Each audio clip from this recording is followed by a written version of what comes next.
For the longest time, the quantum threat has felt, well, distant, right? Like this storm cloud way off on the horizon, something for the next generation of engineers to worry about.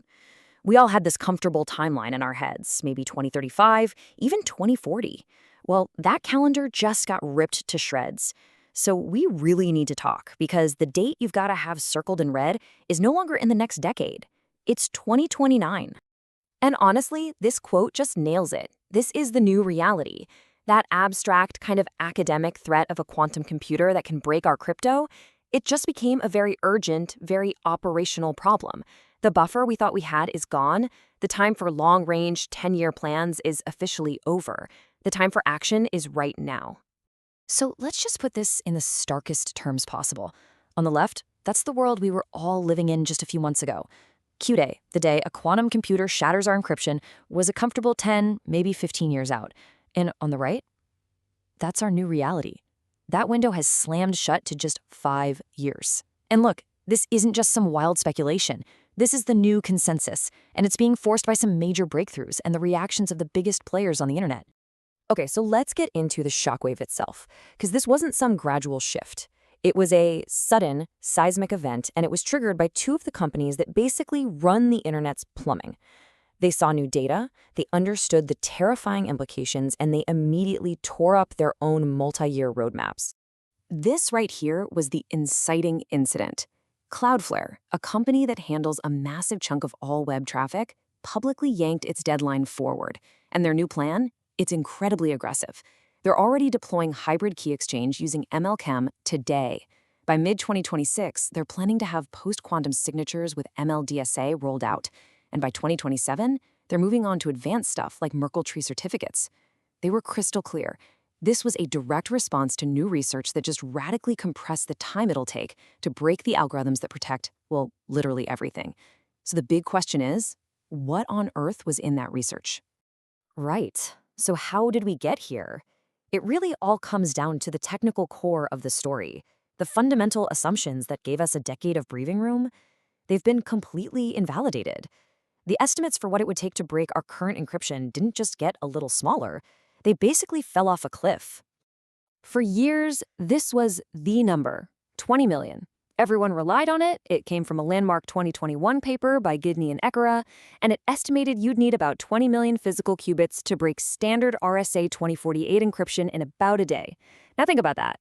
Even today's most advanced quantum machines have, just over 1,000 qubits? So 20 million felt like pure science fiction.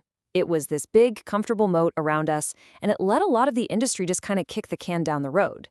Well, that moat is now bone dry. This whole change was driven by this brutal 1-2 punch of breakthroughs. First up, you've got Google's quantum AI team. They optimized Shor's algorithm. That's the famous process for breaking modern encryption.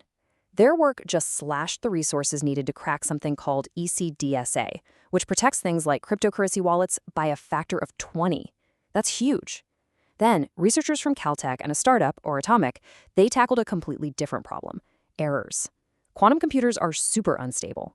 We used to think you'd need maybe 1,000 unstable physical qubits to create a single stable logical one that could actually do the work. Well, their new error correction method, using these lifted product codes, got that ratio down to just 3.5 to 1. That's not just an improvement, that's a monumental leap in efficiency. And when you put those two breakthroughs together, well, you get this terrifying result. The new estimate to break RSA 2048 is as low as 10 to 13,000 physical qubits.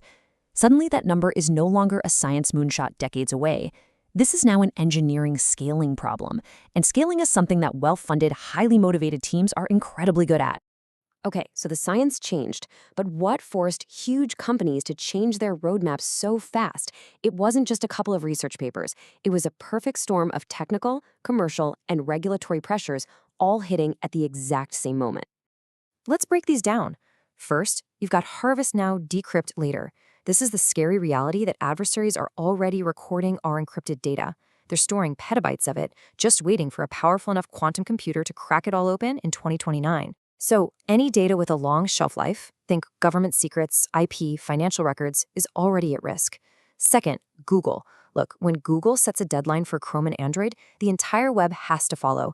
Their move to 2029 created a coordination signal that nobody could afford to ignore. And third, you got the regulators. NIST in the US, regulators in the EU, they're all finalizing post-quantum standards and setting compliance deadlines right around the end of the decade. Missing that window suddenly becomes a legal and business liability, not just a technical problem. To really get a sense of the speed we're talking about, think about this. This same week all this quantum news was dropping, a totally different pre-quantum vulnerability called Marimo was disclosed. Within hours, it was being exploited in the wild. The time from the public learning about it to an attacker getting full remote control was measured at less than 3 minutes. Now, just imagine that kind of reaction time. But instead of a bug in one piece of software, the flaw is in the fundamental math that protects every secure website, every software update, every single financial transaction. What happens when the master key to the entire internet can be forged not in minutes, but by a machine that could be rented by the hour? That is the nightmare scenario we are now racing to prevent. So let's trace out this ripple effect, because this isn't just a problem for cryptographers or the big cloud providers anymore. This shortened timeline has immediate, really practical consequences for pretty much everyone building or running software and hardware today. Let's take blockchain, for example. Those algorithmic improvements from Google, they directly target ECDSA, which, as we said, protects most crypto wallets. Right now, a quarter of all Bitcoin is in wallets where the public key is already exposed on the blockchain. That makes them sitting ducks. For Ethereum, it's actually worse. The public key is revealed with the very first transaction, basically painting a giant target on it for a future quantum attacker. The potential for instantaneous theft here is just enormous. And for you developers out there, one of the first headaches you're going to face is this. The new post-quantum algorithms, like ML-DSA, produce digital signatures that are 40 to 70 times larger than what we use today. This is going to have a huge impact on performance, especially for things like the TLS handshakes that secure web browsing.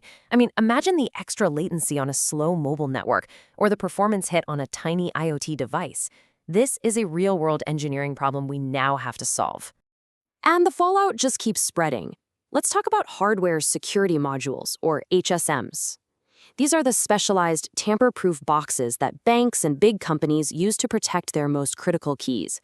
Well, any HSM built before 2020 probably doesn't have enough RAM to handle these big new post-quantum keys. That means a massive, expensive replacement cycle is coming. Then you have trillions of dollars worth of embedded devices, smart meters, medical implants, industrial controls that just can't be upgraded and will literally outlive their own security. On top of that, the pressure is now squarely on Microsoft and AWS to match Google and Cloudflare's timelines. And all of this is happening while countries like China are developing their own competing standards, threatening to fracture the internet as we know it. Okay, that's the problem. It's big, it's complex, and it's here. So what do we actually do about it? Let's turn all this awareness into an actual plan. This isn't about solving everything at once. It's about starting on concrete tasks you can do this quarter. All right, if you're a developer, here's your checklist. First, inventory. You can protect what you don't know you have. Find every bit of asymmetric crypto in your stack. Second, upgrade your crypto libraries. You need recent versions like OpenSSL 3.5 or later to even get access to the new algorithms. Third, enable hybrid key exchange for your web traffic. This gives you immediate protection against those harvest now, decrypt later attacks. Fourth, benchmark. See what the performance hit of these larger signatures is going to be on your apps. And finally, start planning to migrate your code signing processes to protect your entire software supply chain. Now, if you're on the infrastructure or security side, you've got a parallel list. First, audit all your certificate authorities and trust stores. You need to know which ones are post-quantum ready. Next, make that replacement plan for those legacy HSMs we talked about. They are a ticking time bomb. Then regenerate your SSH certificate authorities using hybrid algorithms to secure your admin access. And finally, if you are anywhere near blockchain or digital assets, you need to be designing wallet migration strategies right now. Not tomorrow, now. And this really is the key takeaway for all of this. Getting our real-time connections migrated by 2029, that's the immediate, urgent goal. But it is not the finish line. It's just phase one. After that comes the even harder work of migrating everything else: document signing, long-term data archives, all of it. This is a multi-decade journey that we've just been forced to start sprinting. So here's the bottom line. The clock is now officially and very loudly ticking. The comfortable assumptions we had are gone. The new deadline is real. And this problem has moved out of the research lab and straight into your production environment. The only question left is, what are you going to do about it? The countdown has started. Are you ready?